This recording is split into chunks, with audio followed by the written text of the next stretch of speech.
pre-analytical consideration of the plasma ammonia, right? Okay. Ammonia. Well, it's what temperature is maintained in that, like when centrifuging. It's right here. It's okay. So here is the guidelines. Okay. The sample for ammonia should be centrifuged, refrigerated. There are centrifuges that are refrigerated centrifuges. So it's very important that you keep it in a cold environment. And it should be centrifuged within 20 minutes of collection. If it is obviously, whether it is plasma or serum. Okay? Within, if it's plasma, recommended that centrifuged right away. Right away. Specimen should be assayed as soon as possible. If not, it should be frozen. So after separation, the plasma is frozen or the sample is frozen? The plasma is, the plasma. After separation, the plasma, we can freeze that plasma, right? Yes, plasma or serum can be frozen. But you cannot freeze whole blood. You can never freeze whole blood. Yeah, okay. And ship on ice slurry. Ice slurry means crushed ice. Okay, this term might be new to you, but ice slurry. Remember that because that comes in a question. And if you don't know the option, if you don't know what ice slurry, then you're going to be confused. This question is mixed with cold agglutination, ice slurry here. Ice slurry? Yeah? Yeah. Previous answer was cold agglutination, right? It was confused with this ice slurry that we have to keep on the... Yes. Yeah. So the reason, what is the reason behind doing what you're doing with the ammonia? Concentration rises rapidly of the ammonia. The ammonia will increase after specimen collection because of the in vitro amino acid breakdown. Where does ammonia come from? Let me explain to you guys. I mean, I know, but let me explain to you. Where does ammonia come from? Ammonia comes from amino acids. Where does amino acids come from? Protein, right? So when we eat protein, the protein is broken down in our stomach, in our intestine, to a protein to amino acids, right? Amino acids. Amino acids are the, of course, the building blocks of protein, right? The amino acids are stored in the liver, right? But the liver has so much capacity to store amino acids. There is, then if the liver is full, when we get something called the excess amino acids, right? The excess amino acids, the extra amino acids, what does the liver do with them? The liver deaminates them, breaks them, break the amine from the acid, So we have amine, the amine is what becomes the ammonia. NH3 or NH2, I can't remember. Okay? That is the ammonia. It comes from the amino acids that are extra in our body. That's what the ammonia. And ammonia is very toxic. We know that, right? It's very, very toxic in the body. And that's why the liver will convert the ammonia to what? Anyone knows? Anyone remembers? Did you learn it? To urea. That's where urea comes from. Urea is less toxic, okay? And urea is the main waste that goes in the urine, okay? Yeah.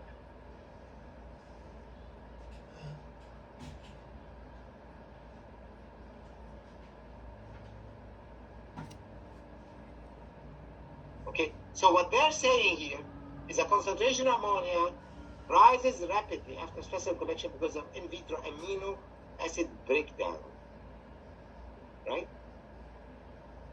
Refrigeration or ice will slow down this process of breaking amino acids. Okay? Why an adhesive bandage should not be used on babies younger than 2 years of age? Why? Because of asphyxiation, because the babies put their hands in their mouth and they end up choking on the thing. So the guidelines is don't put these on babies. Never ID a patient from a wristband that is not attached to hospital patient. Never in a hospital, never. If the nurse tells you, yeah, this is the patient, and the patient doesn't have a wristband, never collect. Always tell the nurse, please put the ID, and then I will take the note. Never collect specimen from a hospital inpatient who is not wearing a wristband, period. A venipuncture is requested on a patient with IV in both arms. Again, here, that's a question again, right? IV, below IV, and after it stopped for 2 minutes. So ask the nurse to stop the IV and then take the blood after 2 minutes of it stopping. What does the MLA do if an adult patient refuses to have a venipuncture? It's a right to refuse. Document it. Just document. Well, it depends on the protocol if you want to document or not. I mean, I don't know why the patient is in the lab to start with, or this might happen in a hospital because the patient is there. They don't come to the lab. You go to the patient in the hospital and you want to take blood, and the patient tells you, I don't want to take my blood. They just stepped on the wrong side that way. You just say, okay, that's fine. Document it. Tell the doctor, tell the nurse, but document. The what media is selected for urine, CNS, well, blood agar always, and McConkey for gram-negative, right? Because the bacteria that most causes infection is a gram-negative bacteria, so McConkey is the one that is used. Why is a calibrated loop for seeking urine dipped vertically into the urine? Anyone can tell me?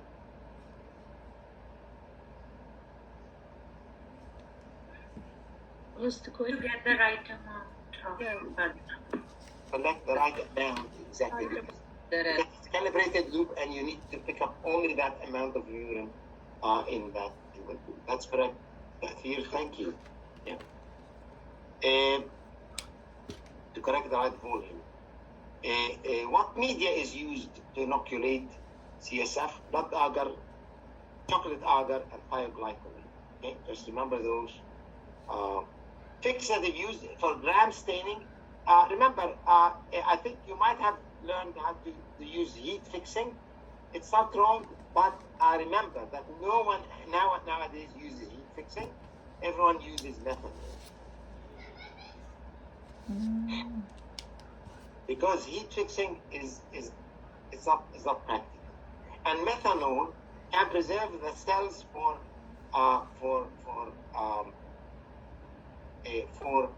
staining with gram staining better. Such as, for example, epithelial cells that you might collect from a throat swab, for example, or from sputum or whatever. Tests increased by prolonged tourniquet application. Okay, so I listed all of the tests that can be affected by tight tourniquet, right?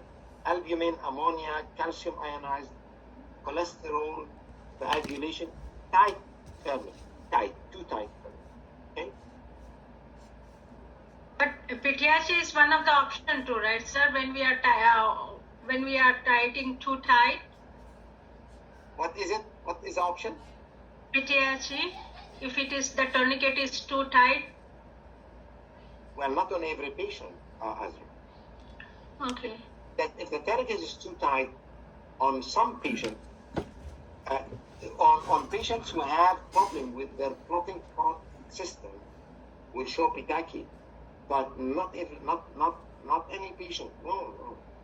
Pitaki is not doesn't happen in every patient. No.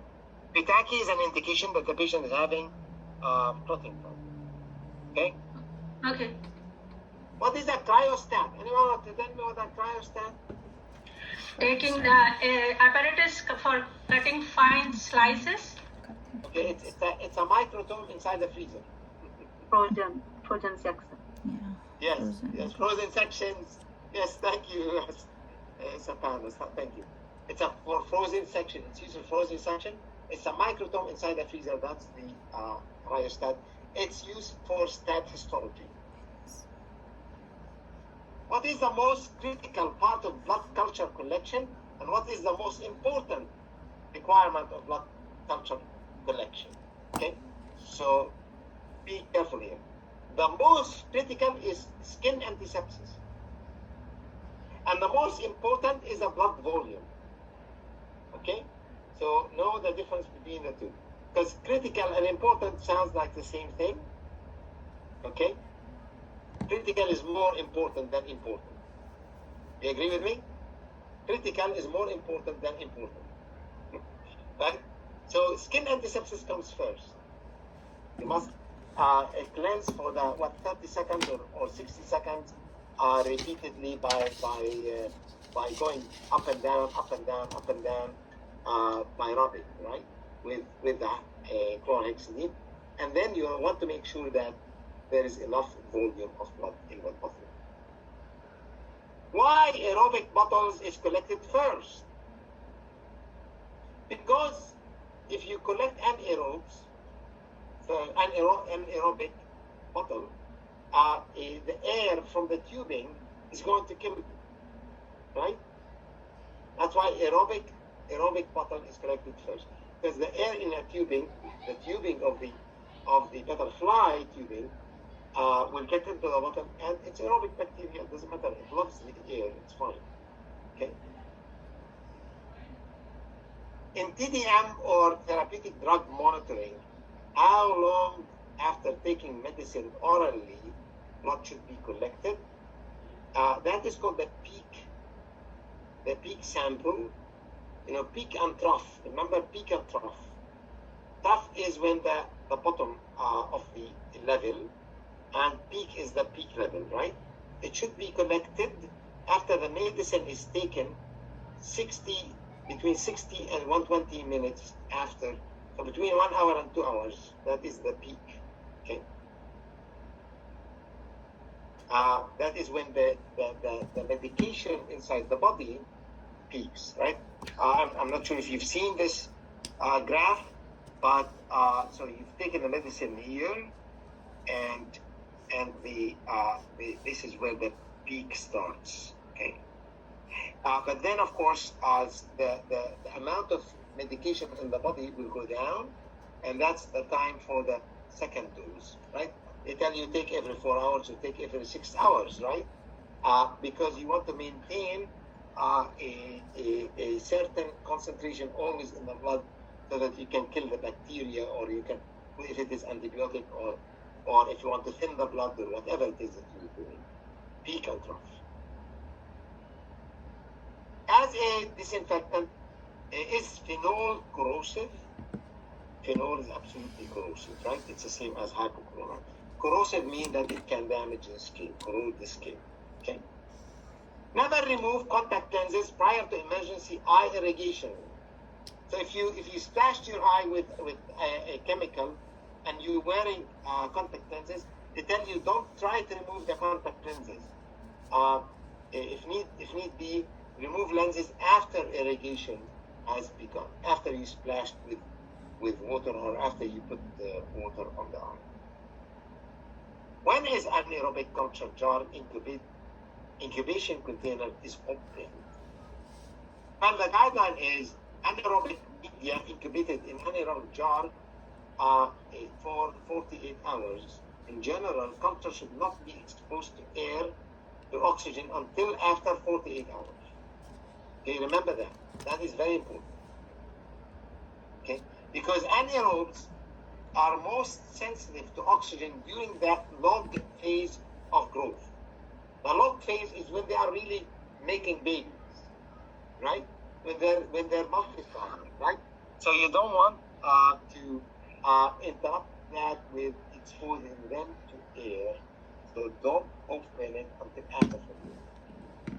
If you need to open it, you need to open it inside a CO2 glove compartment. Okay? CO2 environment. Caution. The greatest chance of nerve injury is associated with venipuncture in the most medial and lateral portion of the antecubital fossa. Most medial and lateral. Lateral means on the side, right? Where the cephalic vein. Cephalic and medial, right? Nerve injury. We're talking about nerve injury.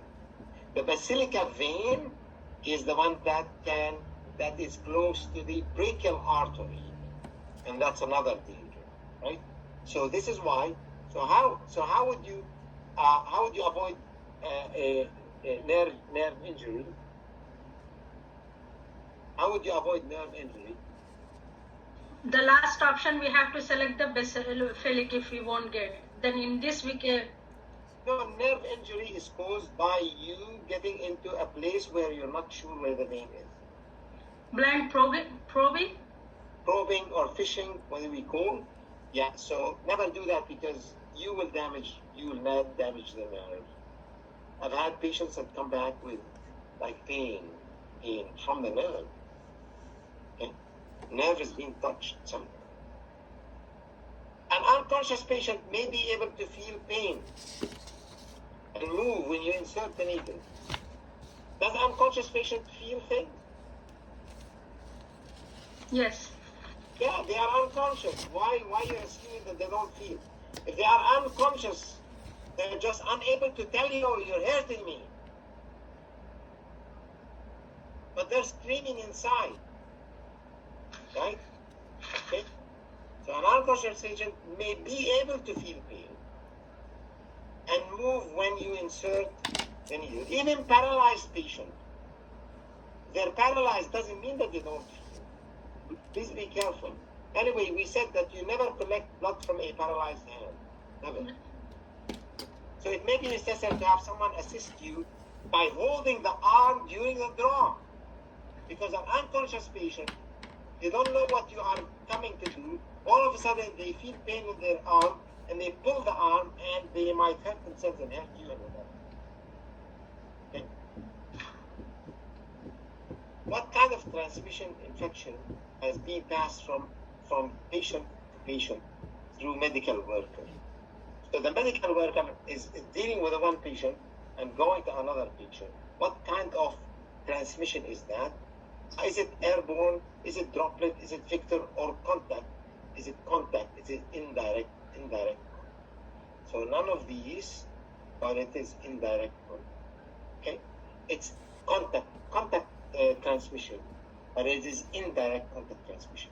Okay, so I have it here, quote from the from your textbook. Okay, it says the transfer of infection agents from contaminated hands to susceptible host is also considered direct contact transmission, indirect contact transmission.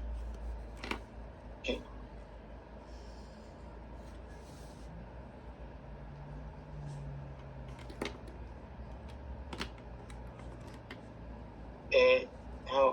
How much do we still have?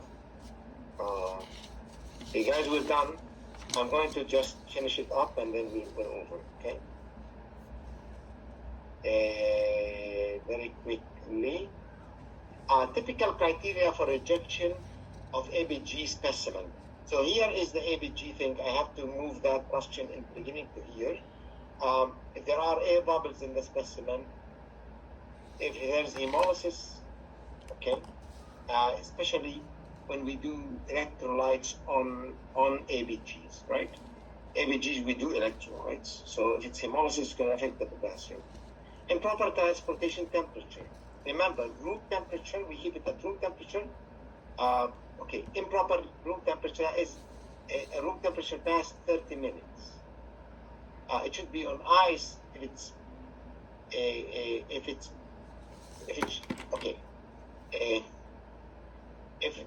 it should be, if you're testing within 30 minutes, it should be room temperature. If it's past 30 minutes at room temperature, that is improper. If the ABG is on ice, it's good for 60 minutes. If it's past the 60 minutes, then that is considered improper temperature. Okay. All right, guys? Okay. Inadequate volume of specimen for the test That's another criteria for rejection of ABGs. That's QNS, quality non-sufficient. QNS or NSQ, non-sufficient quantity. Do you guys know these terms? QNS and NSQ? Yes, sir. Yeah. So please remember these are non-sufficient quantity. A prolonged delay for delivery, obviously, must be tested within 30 minutes if it's at room temperature. And so on ice, it can be tested within 9 hours. And these are the guidelines in here for ABG specimen handling.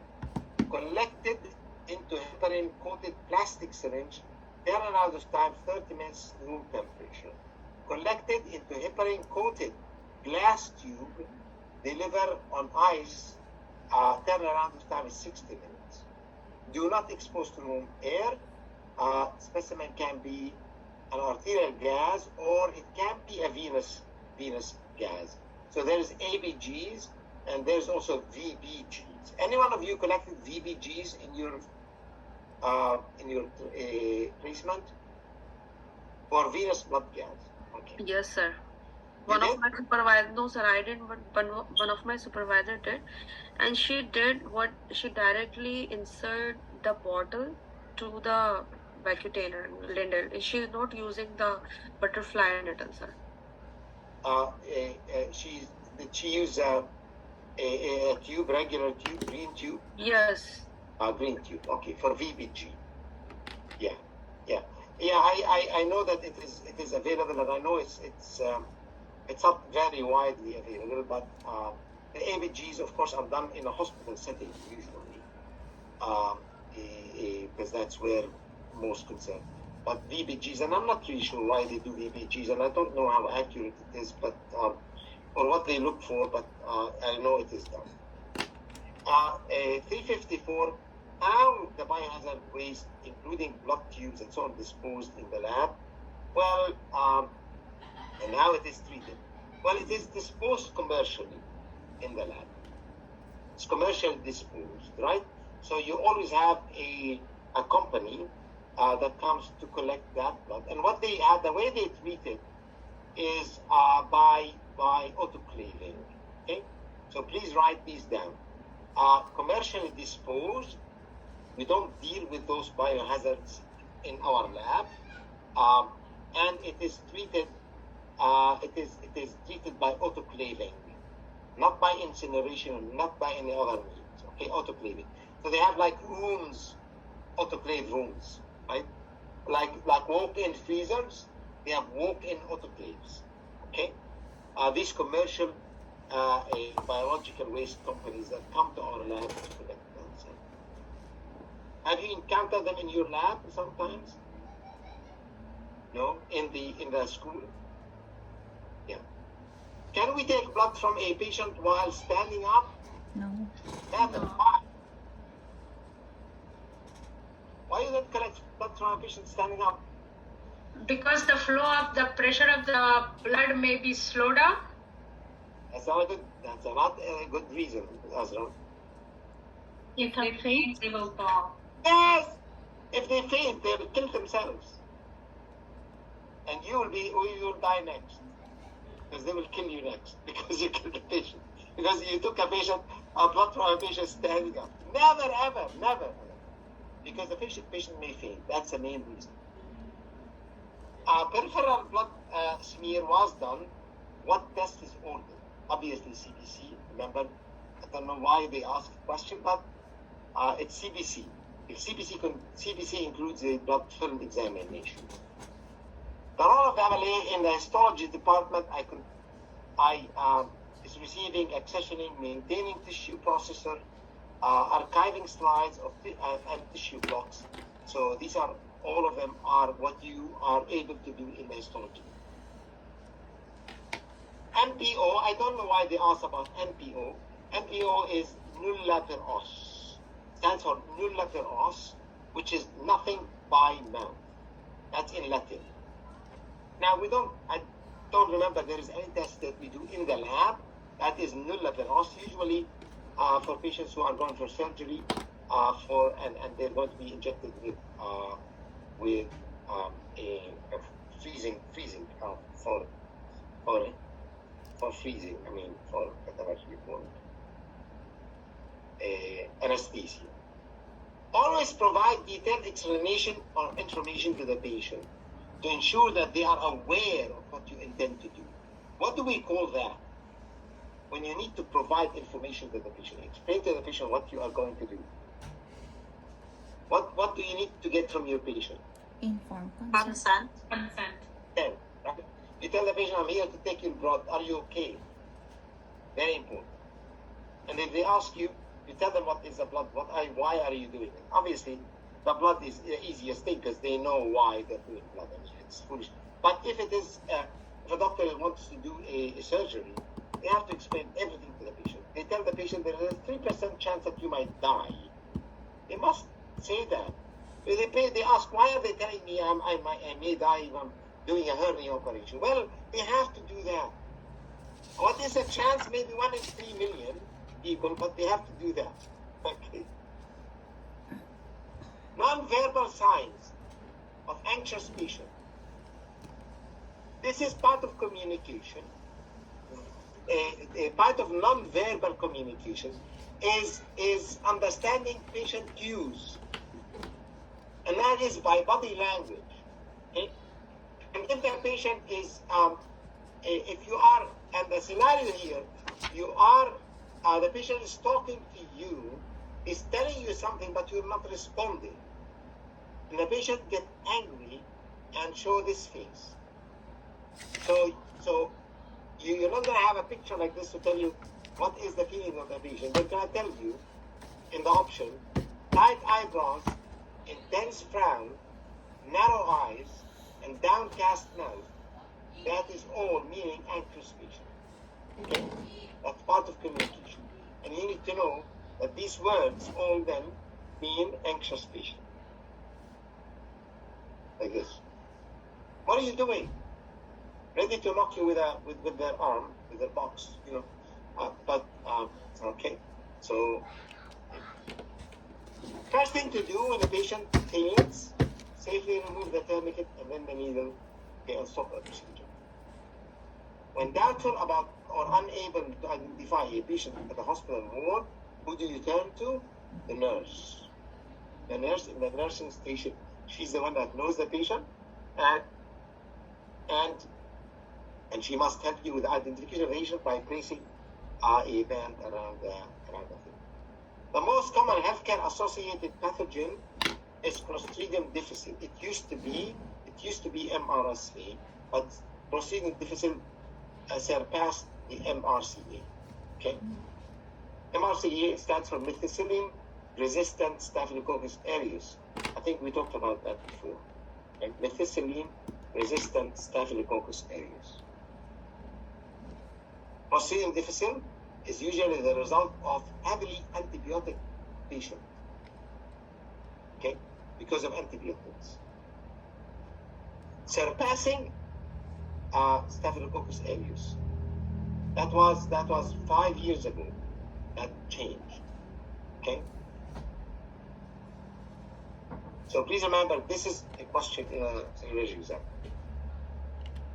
When you say iatrogenic disease, means induced by medications prescribed by a physician.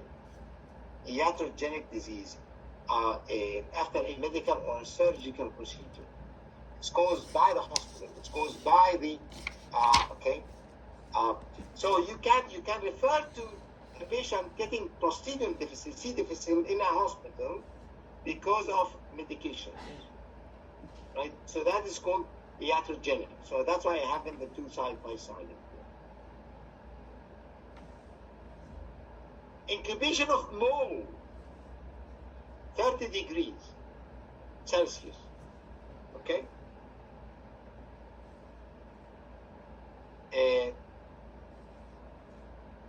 Yeast, regular temperature, like the rest of the bacteria, same as bacteria for yeast. But for mold, it's 30 degrees. Glassware must have its final rinsing with deionized or distilled water, depending on what is the glassware going to be used for. Okay. Deionized or distilled water 2 or 3 times and dry it with hot air. That is in glassware. How do you rinse glassware? How do you wash glassware? Okay, we're done, guys. Okay, that's the last few points here. Last two questions. Dry ice packaging. Remember, dry ice packaging. If it can close, can explode. Why does it explode? Why it can explode if it is in a tight packaging, dry ice? Because it releases CO2, and if your packaging is not cardboard, if it's plastic, it's going to explode. Second, you should work with dry ice in a ventilated area because of the CO2 that sublimates out of the dry ice. Sublimates means that the dry ice, it's called dry because it doesn't get wet. It goes from solid to gas. That's why we call it dry ice. It never goes to water like the regular ice. Okay? It's a contact hazard as well. When you touch it, it can burn your skin like a frostbite. Okay, so that's why you handle it with special gloves. Okay, so remember the safety precautions with working with dry ice. Okay. So read this here. Procedural errors that can cause specimens to hemolyze. So I listed them all for you guys. Okay. Okay. All of them are here. Okay. So if you want to cover yourself, just go over them. And you don't remember them by heart, but at least recognize them if you get them. Okay?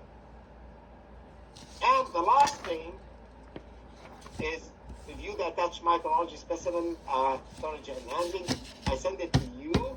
A picric acid. I just left you some information about picric acid so that you are convinced that picric acid, if it's dry, it can explode. And how to handle it usually in a tight explosion, not by yourself, by specialized people. Best thing is to call the fire department, and they probably know who should they bring to deal with a dry picric acid. Okay, I am done. Are you done as well? Are you okay? Thank you so much, sir. Thank you so much for your time. Thank you so much. Thank you, sir. Thank you, sir. Don't go yet. Before you go, I want to wish you the best. I wish you success, and also